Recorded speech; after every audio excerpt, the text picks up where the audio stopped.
They say the customer is always right, but at the Gilded Lily, the owner, Gavin Mercer, believed the billionaire was God. When Eleanor Foster, a quiet, diligent waitress, refused to let a billionaire guest humiliate her in front of the entire dining room, Gavin didn't just fire her. He destroyed her character, mocked her poverty, and threw her out on the street. He thought he had crushed a helpless employee. He was wrong. He didn't realize that the woman in the apron wasn't just serving the food. She owned the building he was standing in. And revenge is a dish best served legally. The air inside the Gilded Lily always smelled of truffle oil, aged mahogany, and fear. Located on the corner of Fifth Avenue in Manhattan, it was the kind of establishment where a single bottle of wine cost more than the average monthly rent in Queens. The lighting was dim, the music was a soft, omnipresent jazz, and the staff moved like ghosts, seen only when needed, invisible otherwise. Elena Foster adjusted the collar of her stiff, black uniform. Her feet throbbed. She had been on a double shift for 3 days straight, covering for a colleague who had mysteriously quit after a shouting match with the owner. Elena was 26, with sharp, observant green eyes that missed nothing, though she kept them lowered as per protocol. To the patrons, she was a fixture. To the owner, she was overhead. "Table 4 needs water." "Now, Foster, do I have to hold your hand?" The voice was like grinding gravel. Gavin Mercer, the owner of the Gilded Lily, stood by the kitchen pass, his face flushed red, a permanent state for him. Gavin was a man who wore Italian suits that were slightly too tight, as if his ego was physically expanding against the fabric. He ruled the restaurant with a mixture of paranoia and cruelty. "On it, Mr. Mercer," Elena said, her voice calm. She grabbed a crystal pitcher, the condensation cool against her palm. "And smile," Gavin hissed as she walked past. "You look like a funeral director. People come here for the fantasy, not your depression." Elena didn't flinch. She simply pinned a plastic smile onto her face and glided into the dining room. She had been working here for 6 months. In that time, she had been verbally abused, had her tips stolen by management for breakage fees, and watched Gavin sexually harass the hostesses until they quit. She poured the water for table 4, a tech CEO and his mistress, without spilling a drop. As she retreated to the service station, she checked her watch. 7:45 p.m. The dinner rush was about to peak. Tonight was special. The staff had been briefed for 3 days. Preston Holloway was coming. Holloway was a name that opened doors and silenced rooms. A billionaire real estate mogul and hedge fund manager, he was known for 2 things: his ruthless, hostile takeovers and his incredibly short fuse. If Holloway liked a restaurant, it became a landmark. If he hated it, his circle abandoned it, and it withered within a year. "Listen up," Gavin snapped, clapping his hands in the kitchen, startling the sous chef. "Holloway is 5 minutes out. I want perfection. If a fork is crooked, you're fired. If the steak is 1 degree over medium rare, you're fired. If you look him in the eye for too long, you're fired. Are we clear?"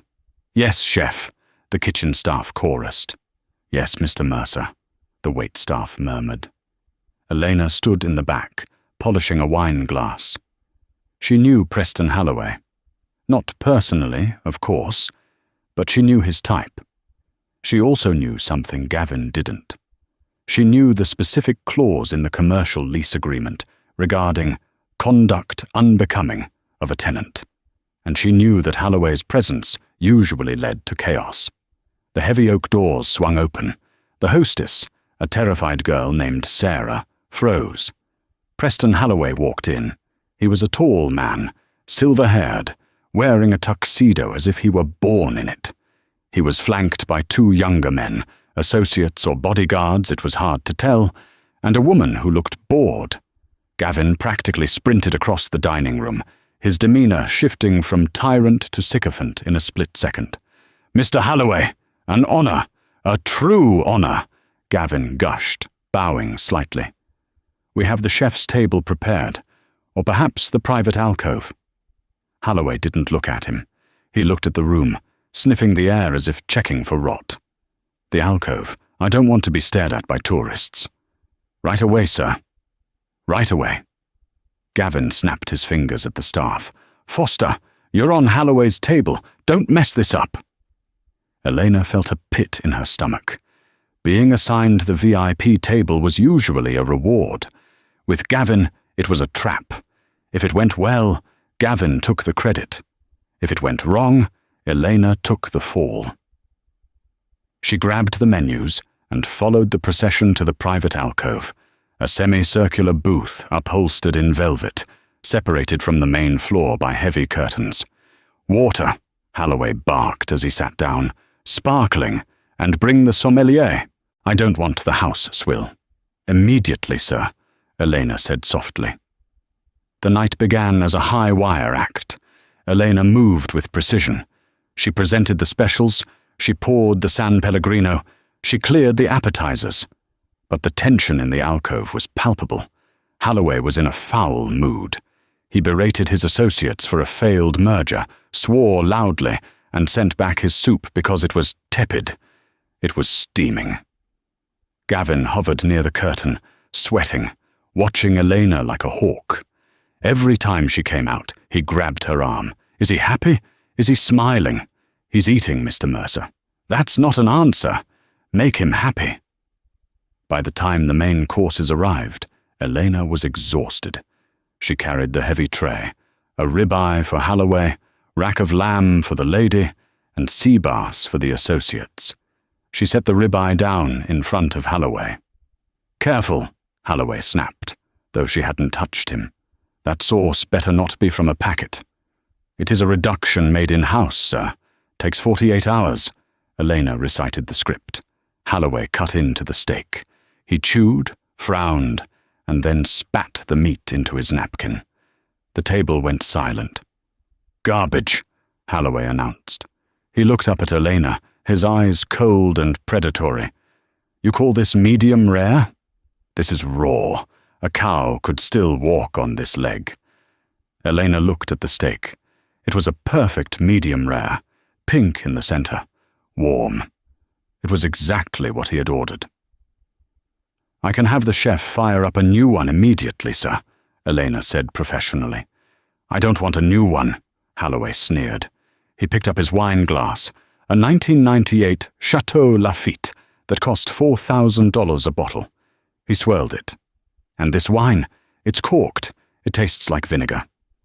Elena knew wine. She had grown up around vineyards before her life fell apart. She knew the smell of cork taint. This bottle was pristine.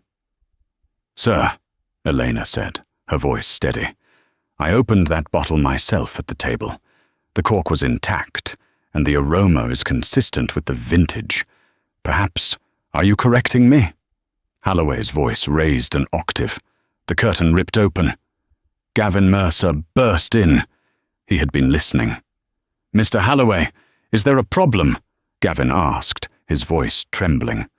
"Your waitress," Holloway pointed a finger at Elena, "is calling me a liar. I said the steak is raw and the wine is bowed. She's arguing." Gavin turned to Elena. His eyes were wide with panic and rage. "Foster, what did you say?" "I offered to replace the steak, Mr. Mercer. Regarding the wine, I simply assured the guest that—" "Shut up," Gavin hissed. "She's insolent," Holloway said, leaning back, enjoying the show. "I come here, spend 10 grand on dinner, and I get lectured by a servant. In my day, help knew their place." "Foster, apologize," Gavin commanded. Eleanor paused. The room felt very small. She looked at the steak. She looked at the wine. She looked at the smirk on Holloway's face. He wasn't unhappy with the food. He was bored and wanted a power trip. "I will apologize for the steak not meeting your preference, sir," Elena said, her chin lifting slightly. "But the wine is perfect. To discard it would be a waste of an exceptional vintage." It was the truth.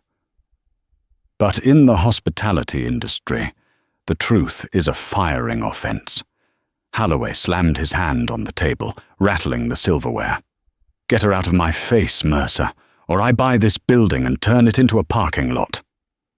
Gavin grabbed Elena by the shoulder, his fingers digging into her uniform. He dragged her out of the alcove into the main dining room.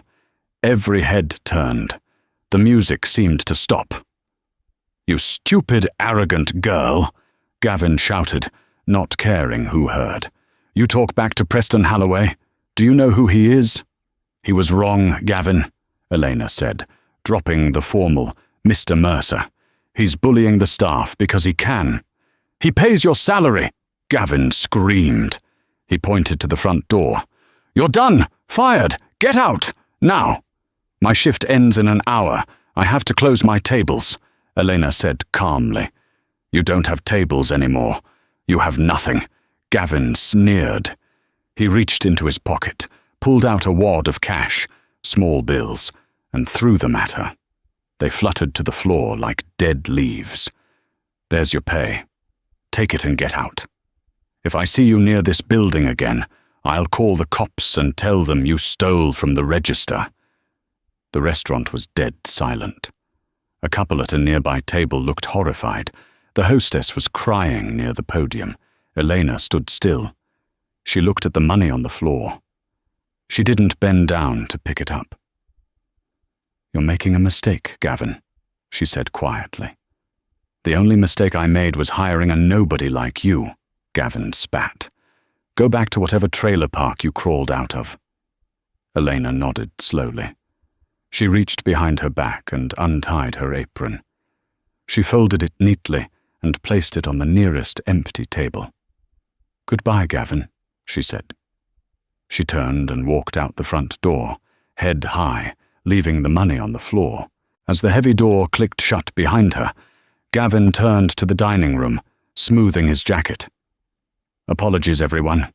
Just taking out the trash. Dessert is on the house." Inside the alcove, Preston Holloway laughed. The New York night air was biting, but Eleanor didn't feel the cold. She walked 2 blocks down Fifth Avenue, turned the corner, and hailed a taxi. "Where to, miss?" the driver asked. "The Upper East Side, 72nd and Park," Eleanor replied. She leaned back against the vinyl seat and exhaled a long, shaky breath. Her hands weren't shaking from fear, they were shaking from adrenaline. She pulled her phone from her pocket. The screen was cracked, part of her cover, but it worked fine. She dialed a number saved as Arthur, legal. It rang once. "Elena?" An older man's voice answered. "It's late. Is everything all right? You're usually closing the floor right now." "I was fired, Arthur," Elena said, watching the city blur by. "Fired?" Arthur paused. "Did he discover who you are?" "No, I was fired for insolence towards a VIP guest. Preston Holloway was the guest. Gavin Mercer threw cash at me in the middle of the dining room and threatened to frame me for theft if I returned." There was a long silence on the other end of the line. Then the sound of a heavy book being closed. "I see," Arthur said, his voice dropping to a dangerous, professional low. "That is unfortunate for Mr. Mercer. Did he touch you?" "He grabbed me, dragged me out of the alcove. There are cameras, Arthur, and about 40 witnesses." "Excellent," Arthur said. "I assume you want to activate the protocol?" "The audit is finished, Arthur. I've seen enough over the last 6 months. The skimming from the staff tips, the health code violations he pays off, the way he treats people. But tonight was a breach of the morality clause in the master lease, and the wrongful termination is just the cherry on top." "I'll have the papers drawn up tonight," Arthur said. "Shall I serve them myself?" "No," Elena said, a small, cold smile touching her lips. "Send the junior associate, the new one. Let Gavin think it's just a petty lawsuit from a disgruntled waitress. I want him to feel safe. I want him to call Holloway and laugh about it. And then, I want you to walk in." "Understood. Rest well, Miss Rostifer. Tomorrow is going to be a busy day." "One more thing, Arthur," Elena said. "Use my mother's name on the initial filing, Elena Foster. Let's keep the Rostifer Trust name out of it until the deposition." "Very good. Good night, Elena."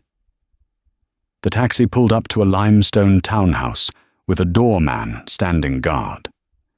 This wasn't the home of a waitress. This was the Rostova estate. Elena's backstory at the restaurant wasn't entirely a lie. She had dropped out of law school. But she dropped out because her father died, leaving her the sole heir to a real estate empire that owned 6 blocks of Manhattan, including the building that housed the Gilded Lily. She had insisted on working in the properties undercover. She wanted to know how her tenants treated their staff. She wanted to know who deserved to stay and who needed to be evicted. Gavin Mercer had just failed the test in the most spectacular way possible. The next day, the morning sun hit the windows of the Gilded Lily. The restaurant was closed for lunch prep, the vacuum cleaners humming. Gavin Mercer sat in his office, nursing a hangover and a coffee. He felt great, empowered. He had stood up for a billionaire. Holloway had left a $5,000 tip, which Gavin had pocketed, naturally, and promised to return next week. The firing of that girl, Foster, was the best thing he'd done all month. It showed the rest of the staff who was boss. There was a knock on the office door. "What?" Gavin barked. Sarah, the hostess, poked her head in. She looked nervous. "Mr. Mercer, there's a man here to see you. I'm not buying anything. Tell him to get lost. He says he's a lawyer, sir. He says he's representing Elena Foster." Gavin laughed. A genuine belly laugh. He slammed his hand on the desk. "A lawyer? She got a lawyer. What, did she find him on a bus bench? Send him in. I need a good laugh." Sarah nodded and disappeared. A moment later, a young man in a cheap grey suit walked in. He looked fresh out of law school, holding a manila envelope. "Mr. Mercer?" the young man asked. "I'm Timothy Brand. I represent Ms. Elena Foster." Gavin didn't stand up. He put his feet on the desk. "Let me guess, Timmy. She wants an apology. She wants her last check. Tell her to come beg for it." Timothy didn't smile. He placed the envelope on the desk. "This is a formal notice of a wrongful termination lawsuit, claiming damages for public humiliation, defamation of character, and emotional distress. We are also filing a complaint with the Labour Board regarding the stolen tips you threw at her." Gavin snatched the envelope and ripped it open. He glanced at the papers and tossed them into the trash can. "You're a joke," Gavin sneered. "She's an at-will employee. I fired her for insubordination. I have witnesses. I have Preston Holloway as a witness. Do you think you can beat Holloway's legal team with this garbage?" "Mr. Holloway's testimony might be relevant," Timothy said politely. "But we are also serving you with a demand for preservation of evidence. Security footage from last night. Payroll records for the last 6 months." "Get out!" Gavin stood up, his face reddening. "Get out before I throw you out like I threw her out." Timothy nodded. "I'll be leaving, but Mr. Mercer, you should really read page 4. Get out!" Timothy turned and left. Gavin cursed and fished the papers out of the trash. He was shaking with rage. The audacity of that girl. He scanned the document, looking for page 4. He froze. It wasn't a standard lawsuit clause. It was a copy of a document he recognized. It was the header of his commercial lease. Section 14, paragraph B. The landlord reserves the right to terminate this lease, effective immediately upon evidence of criminal activity, moral turpitude, or gross negligence by the tenant or tenant's management. Attached to it was a letter. To Gavin Mercer. DBA, The Gilded Lily, from the Rostova Trust, Re. Notice of eviction and breach of contract. Dear Mr. Mercer, please be advised that your lease is hereby terminated. You have 72 hours to vacate the premises. Gavin stared at the paper. The Rostova Trust, the faceless, silent landlords he had sent a check to for 10 years. He had never met them. They communicated only through lawyers. Why was this attached to Elena's lawsuit? He grabbed his phone and dialed Holloway's private number. He needed help. He needed a shark. Holloway, the voice answered. Mr. Holloway, it's Gavin Mercer, from last night. Make it quick, Mercer. I'm in a meeting. That girl, the waitress, she sued me, but she somehow got the landlords involved. They're trying to evict me.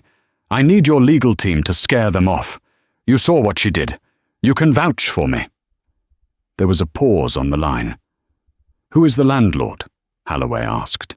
Some group called the Rostova Trust. Never met them. The silence on the other end stretched out, heavy and cold. Rostova. Holloway's voice changed. It wasn't arrogant anymore. It was cautious. Yeah. Why? Mercer, Holloway said slowly. If the Rostova family is coming after you, you're already dead. Do not call me again. The line went dead. Gavin looked at the phone, then back at the papers. His heart began to hammer against his ribs. Who the hell was Eleanor Foster? Gavin Mercer was not a man who gave up easily. He was a man who believed that everyone had a price, and if they didn't have a price, they had a breaking point. After the terrifying phone call with Preston Holloway, Gavin sat in his office, staring at the eviction notice. The Rostova Trust. The name felt heavy, like a tombstone. He did a quick Google search on his laptop. The results were sparse, but intimidating. Rostova International, real estate, shipping, venture capital. No photos of the owners, just a skyline of Manhattan and a list of subsidiaries that read like the Fortune 500. There is no way, Gavin muttered to himself, pacing the small room. There is no way a girl who scrubs tables for minimum wage has the ear of a multi-billion-dollar conglomerate. He pulled Elena's employment file from the cabinet. There it was.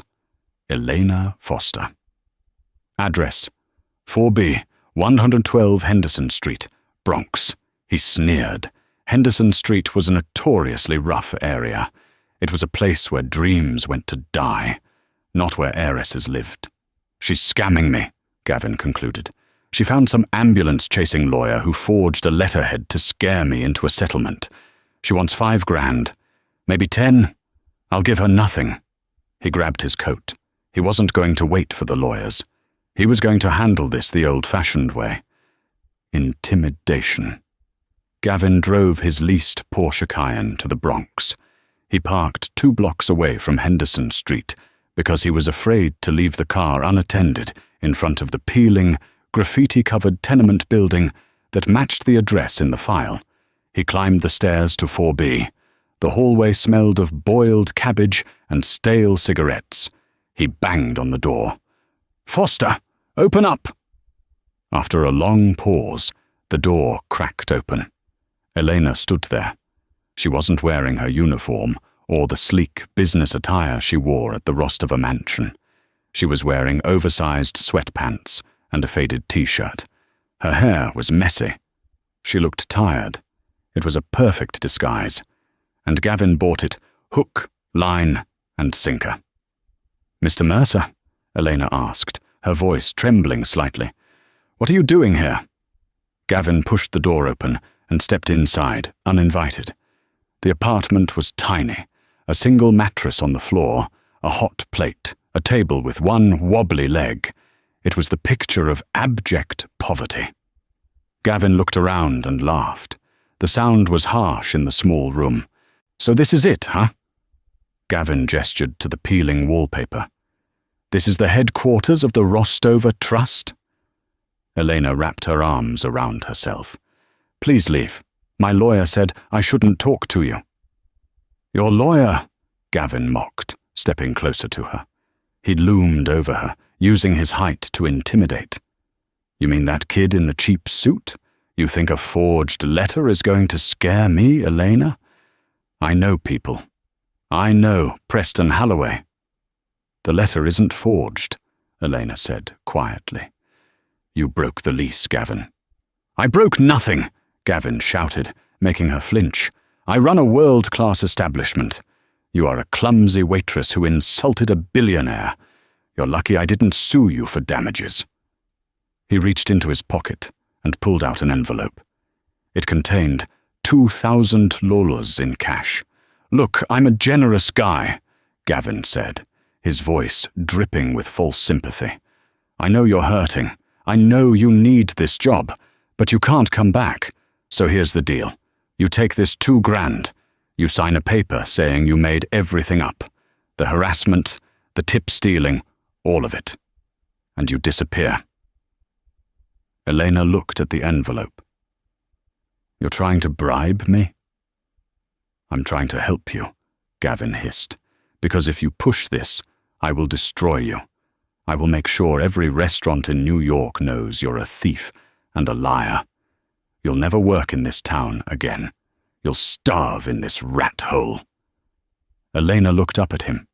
For a split second, the fear vanished from her eyes, replaced by a cold, hard steel that unsettled him. But it was gone as quickly as it appeared. "I can't take your money, Gavin," she whispered. "Take it." He shoved the envelope into her chest. It fell to the floor. "Take it, or I swear to God, the next time someone comes through that door, it won't be me. It'll be the cops." He turned and stormed out, slamming the door so hard a piece of plaster fell from the ceiling. Inside the apartment, the silence stretched for a moment. Then, Elena sighed. She bent down and picked up the envelope with 2 fingers, as if it were contaminated. She walked over to the wobbly table and picked up her phone, which had been face down, recording the entire conversation. She dialed Arthur. "Did he take the bait?" Arthur asked. "Hook, line, and sinker," Elena said, her voice crisp and commanding, the tremble gone. "He broke into my residence, threatened me, attempted to bribe a witness, and admitted to blacklisting employees. Add it to the file, Arthur." "He has no idea, does he?" "He thinks I'm starving in a rat hole," Elena said, looking around the apartment she rented solely for this purpose. "He's going to be very surprised when he sees where I really live." "The meeting is set for tomorrow at 10 a.m. at the trust headquarters. He thinks he's meeting with the leasing manager to clear up a misunderstanding." "Perfect," Elena said. "Make sure the boardroom is the one with the view of his restaurant. I want him to see what he's losing." The headquarters of the Rostova Trust was located in the Hudson Yards, occupying the top 10 floors of a glass needle that pierced the clouds. It was a fortress of wealth. Gavin Mercer arrived at 9:50 a.m. He had worn his best suit, a navy brioni, and had spent an hour rehearsing his speech. He was going to charm this leasing manager. He would explain that Elena was a disgruntled ex-employee, mentally unstable, and that the eviction notice was a clerical error based on false information. He checked in at the security desk. The guards didn't smile. They took his ID, scanned him, and silently pointed him toward the elevators. "Penthouse level," the guard grunted. Gavin felt a flicker of nervousness. "Penthouse? For a leasing dispute?" The elevator ride was smooth and silent. When the doors opened, he stepped into a lobby that was larger than his entire restaurant. The floors were marble. The walls were lined with modern art that cost millions. A woman with severe glasses sat at a reception desk. "Mr. Mercer, you're expected in boardroom A." She led him down a long corridor. Gavin tried to make small talk. "Nice place you have here. Very airy." She didn't respond. She opened a set of heavy double doors. The boardroom was massive. One entire wall was floor-to-ceiling glass, offering a panoramic view of Manhattan. In the center was a table made of a single slab of black walnut, long enough to seat 20 people. At the far end of the table sat Arthur. He was an older man, distinguished, wearing a suit that made Gavin's Brioni look like it came from a discount rack. "Mr. Mercer," Arthur said, not standing up. "Please take a seat." Gavin sat at the opposite end of the table. He felt miles away. "Look, I appreciate you seeing me," Gavin started, putting on his charm smile. "There has been a huge misunderstanding.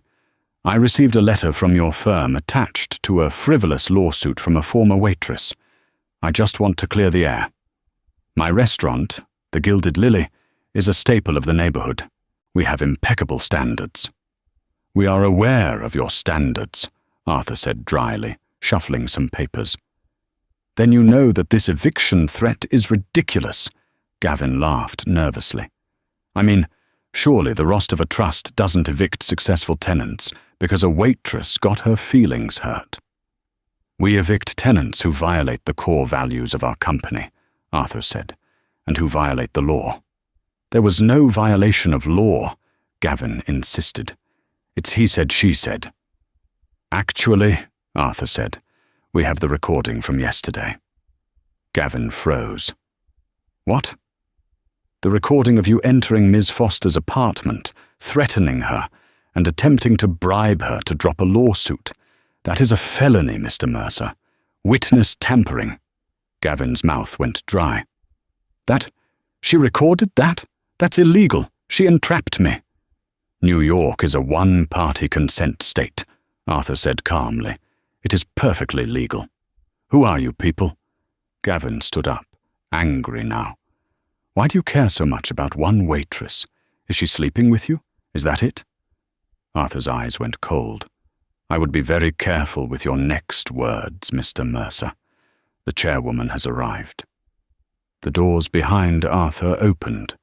Gavin expected an old woman, maybe a matriarch in a wheelchair. Instead, a woman walked in.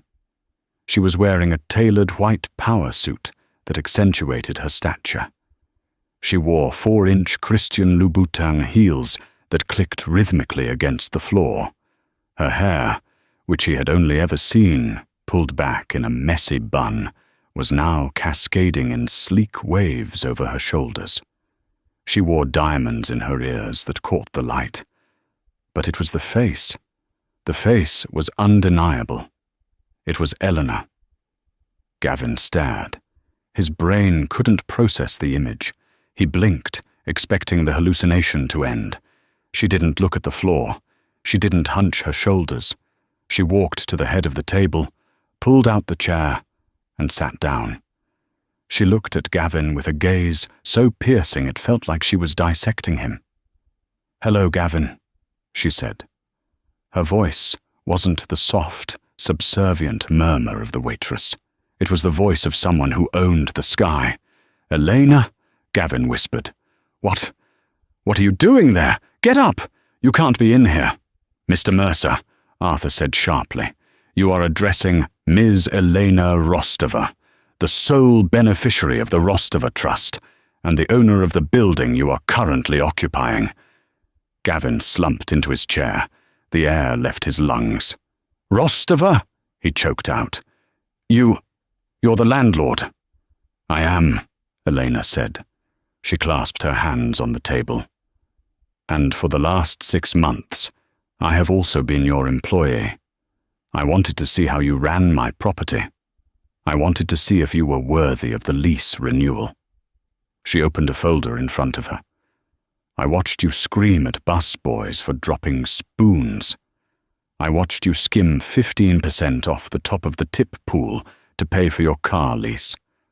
I watched you touch the hostesses in ways that made them cry in the bathroom. And I watched you throw a loyal employee out on the street because a billionaire had a bad day." Gavin was shaking. "Elena, Ms. Rostova, please, it was a test. I didn't know. If I had known it was you, that is exactly the point, Gavin, Elena said softly. You treat people based on what they can do for you. You kissed Preston Holloway's feet because he is powerful. You stepped on Elena Foster because you thought she was weak. Character isn't how you treat the kings, Gavin. It's how you treat the servants. I can change, Gavin pleaded. He was sweating profusely now. I'll hire you back. I'll give the staff a raise. I'll pay back the tips. Just don't take the restaurant. It's my life. It was your life, Elena corrected. But you forgot who really owns the walls. She pressed a button on the intercom. Send them in. The side doors opened. 2 police officers walked in. Behind them, a man in a trench coat holding a clipboard, a health inspector, and behind him, a frantic-looking man who Gavin recognized as his own accountant. What is this? Gavin asked, panic rising in his throat. This, Elena said, standing up, is the consequence. My legal team has handed over all evidence of your tip skimming to the district attorney. That is grand larceny. The health inspector is here to discuss the refrigeration logs you falsified. I took photos of the real temperatures, by the way. And the officers, she pointed to the police, they are here for the witness tampering and the extortion you attempted yesterday. The officers stepped forward. Gavin Mercer, please stand up and place your hands behind your back. Gavin was handcuffed. The cold metal against his wrists felt like the end of the world. He was marched out of the boardroom, past the expensive art, past the silent secretary. But Eleanor wasn't done. Wait, she said. The officers paused. Arthur, Eleanor said. Get Preston Holloway on the video conference, now. He's in London, Ms. Rostova. It's late there. I don't care if he's on Mars. Get him! 5 minutes later, a massive screen on the wall flickered to life. Preston Holloway appeared, wearing a silk robe, holding a snifter of brandy. He looked annoyed. This better be good, Holloway grumbled. Who is this? He saw the room. He saw the police. He saw Gavin in handcuffs. And then he saw Elena. He squinted. You. The waitress. What is going on? Mr. Holloway, Elena said, her voice ice-cold. I am Elena Rostova. I believe you know my family. Holloway choked on his brandy. He sat up straight, the arrogance draining from his face instantly. Rostova? I had no idea. Elena, Save it, Preston, Elena cut him off. I'm terminating your commercial leases in the financial district. All 3 floors of the Holloway Hedge Fund headquarters. You can't do that, Holloway shouted. We have a 10-year contract. Read the morality clause, Elena said. I don't do business with men who abuse service staff for sport. You have 30 days to find a new office. Good luck finding a landlord in this city who will take you when I tell them why I kicked you out. Elena, please. It was a joke. I was just blowing off steam, Holloway pleaded, his hands raised. Gavin Mercer thought it was a joke too, Elena said, gesturing to the man in cuffs. Now he's going to jail. You just lost your prime real estate. It seems the joke wasn't very funny. She looked at Gavin, who was weeping silently. Gavin, Elena said, do you remember what you said to me when you fired me? You said, go back to whatever trailer park you crawled out of. Gavin looked down. I'm going back to my penthouse, Elena said. You're going to central booking. Get him out of my sight. The police dragged Gavin out. As the doors closed, Holloway was still shouting on the screen, begging for a meeting. Elena picked up the remote and clicked the button. The screen went black.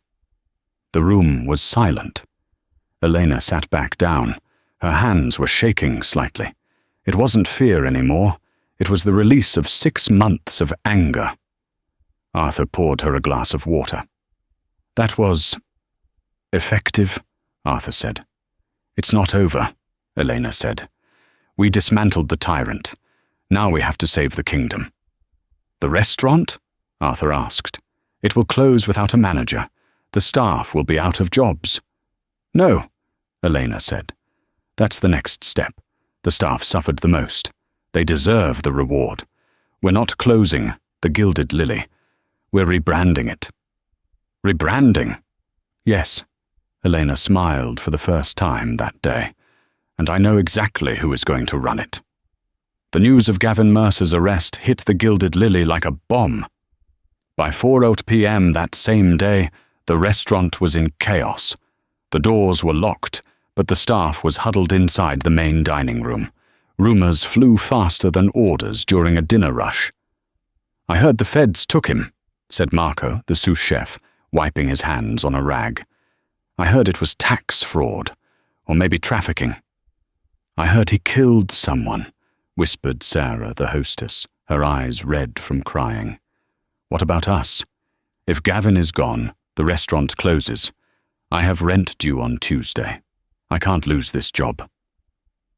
The mood was a heavy mix of panic and confusion. Without Gavin barking orders, the kitchen was silent. The stoves were cold, the lights were half-dimmed. It felt like a wake. Suddenly the front locks clicked. The heavy oak doors swung open.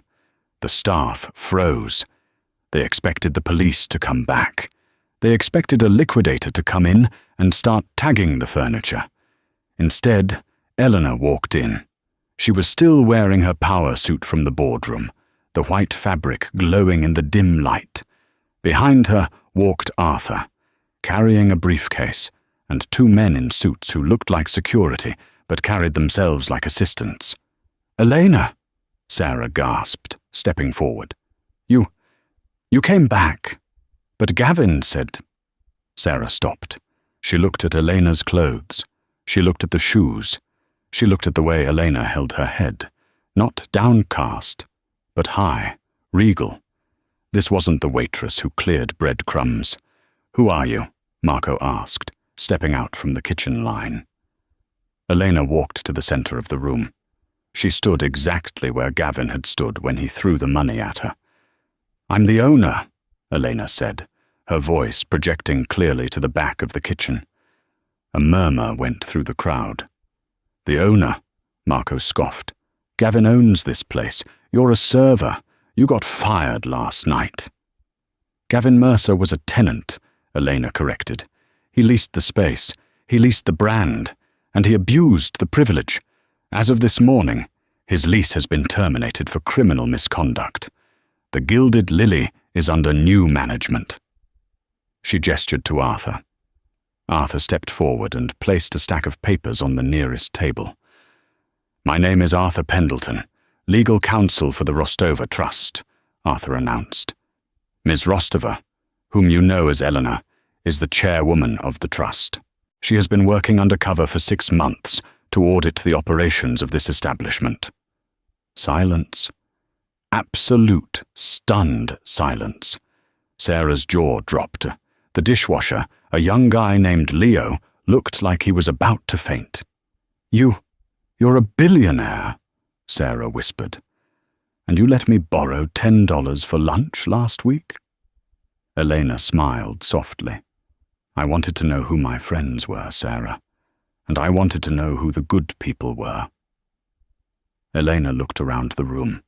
She saw the faces of the people she had worked beside, the people who had iced her burnt hands, who had helped her carry heavy trays, who had shared complaints about Gavin in hushed tones near the dumpster. "I know you are all scared," Elena said. "Usually when a place like this changes hands, the staff is the first to go. The kitchen is cleaned out. Everyone is fired." The staff tensed up. "But that is not happening today," Elena declared.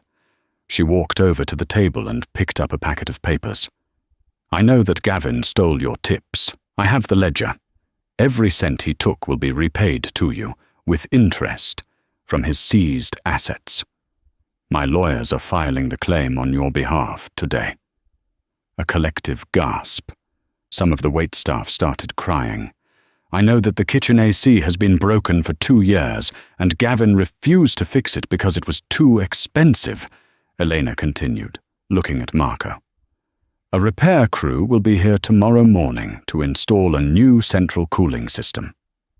Marco nodded slowly, a look of respect dawning on his face. And, Elena said, her voice firming up, I know that the wages here are barely livable. That ends now.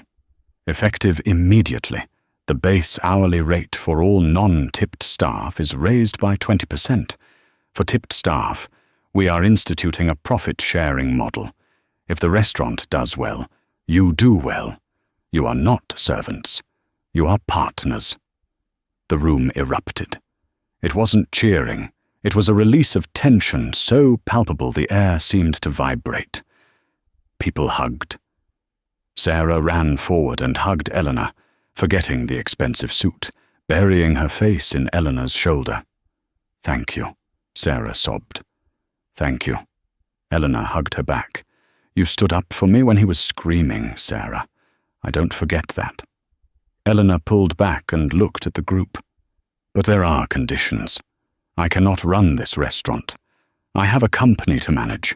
I need someone who knows this kitchen, who knows the food, and who actually cares about the quality, not just the profit. She turned to Marco. Marco was a rough-around-the-edges chef. He had talent, but Gavin had stifled him, forcing him to use cheaper ingredients to save money. Marco, Elena said, I tasted your specials when Gavin wasn't looking. You have vision. How would you like to be executive chef and general manager? Marco's eyes went wide. Me? Miss Rostova, You protected the younger cooks from Gavin's temper, Elena said. That's leadership. The job is yours if you want it. Full creative control. No more frozen steaks. We buy fresh, or we don't serve it. Marco straightened up. He took off his toque and brushed his hair back. I'd be honored. Chef. Don't call me chef, Elena laughed. Call me Elena. But Marco, one rule. Anything. If Preston Halloway ever tries to make a reservation, Elena's eyes flashed with that dangerous steel again. Tell him we're fully booked. Forever. With pleasure, Marco grinned. 3 weeks later. The scaffolding came down from the front of the building. The gold leaf sign that read, The Gilded Lily, was gone. In its place was a sleek, modern sign in brushed silver. The Hearth. The name was Elena's choice. She didn't want a flower that looked pretty but had no substance. She wanted a place that meant warmth, home. It was opening night. The paparazzi were outside, flashing bulbs popping. The story of the undercover billionaire waitress had leaked to the press, thanks to a strategic tip from Arthur, and the city was buzzing. Everyone wanted to see the restaurant where the Rostova heiress had scrubbed floors. Inside, the atmosphere was transformed. The oppressive red velvet curtains were gone, replaced by open, airy linens. The lighting was warm. The music was lively, not funereal. But the biggest difference was the staff. They moved with a bounce in their step. They smiled, not the fake, glued-on smiles Gavin had demanded, but real smiles. They were working for a place they partly owned. Elena sat in the back corner, at the same small table where she used to fold napkins. She wasn't working tonight. She was dining. Across from her sat Arthur. The numbers are incredible, Arthur said, looking at his tablet. Reservations are booked out for 3 months. The review in the Times praised the new menu. They called the ribeye redemption on a plate. Elena smiled, taking a sip of her wine. A 1998 Chateau Lafite. The real thing. It tastes better when you're not being screamed at, she noted. Have you heard the news about Mr. Mercer? Arthur asked. Do tell. He made bail, but just barely. His assets are frozen, pending the grand larceny trial. His legal team quit because his checks bounced. And apparently, he tried to get a job managing a diner in New Jersey. Did he get it? No, Arthur smirked. The owner recognized him from the viral video of him getting arrested. He's currently working as a delivery driver for a pizza chain. Elena swirled her wine. Karma is a slow cook, Arthur, but it always serves the best meal. And Holloway? Holloway is currently trying to sue me for the eviction, Elena said, unbothered. But his investors are pulling out. Nobody wants to trust their money with a man who got outsmarted by a waitress. His fund has lost 12% in 2 weeks. Justice served, Arthur toasted. Not just justice, Eleanor said, looking at the kitchen pass. She saw Marco laughing with a line cook. She saw Sarah, now the floor manager, confidently directing a VIP to their table with grace and authority. She saw the new busboy being taught how to polish glass by a senior waiter, patiently, without yelling. Dignity, Elena said. That's what we served. Just then, Sarah walked over to the table. She looked professional, sharp, and happy. Ms. Rostova? Everything to your liking? Sarah asked, a playful glint in her eye. The service is impeccable, Elena said. We have a VIP guest who is demanding to see the owner, Sarah said, lowering her voice. He says it's urgent. Elena frowned. If it's Holloway trying to apologize. No, Sarah shook her head. It's a young girl, maybe 18. She's wearing a cheap suit, carrying a resume. She looks terrified. She asked if we were hiring. Elena looked at the front door. She saw the girl standing there, clutching her folder, looking at the opulent room with wide, fearful eyes. She looked exactly like Elena had looked 6 months ago. Elena stood up. Arthur, finish the wine, she said. Where are you going? Elena walked toward the door. She didn't walk past the girl. She stopped right in front of her. Hi, Elena said warmly. The girl jumped. Oh, I'm sorry, I was just looking for the manager. I know I don't have much experience, but I work hard and... Breath, Elena said gently. What's your name? Maya, the girl stammered. Well, Maya, Elena said, extending her hand. My name is Elena. I used to work here. It's a tough job. Your feet will hurt and the customers can be difficult. But if you're willing to learn, we'd love to have you. Really? Maya's face lit up. Really? Elena said. She turned to Sarah. Get her an apron. And Sarah, make sure she eats dinner before her shift starts. No one works on an empty stomach in my house. As Maya was led away, beaming, Elena looked out the window at the bustling New York street. She saw her reflection in the glass. She didn't see a billionaire. She didn't see a victim. She saw a waitress who had served the ultimate dish. She adjusted her jacket, turned back to the warmth of the restaurant, and smiled. Order up. That was the story of Eleanor, the waitress who owned the building, and Gavin, the boss who lost everything because he forgot that every person deserves respect. It's a powerful reminder that you should never judge someone by their uniform. You never know who they really are, or who they might become. Gavin thought his money made him untouchable, but in the end, it was his character that bankrupted him. If you enjoyed this story of instant karma and justice, please hit that like button. It really helps the channel grow and lets me know you want more stories like this. And here is a question for you. Have you ever had a boss who let power go to their head? Or have you ever been underestimated at work? Tell me your story in the comments below. I read every single one. Don't forget to subscribe and ring the bell so you don't miss the next episode. Thanks for watching.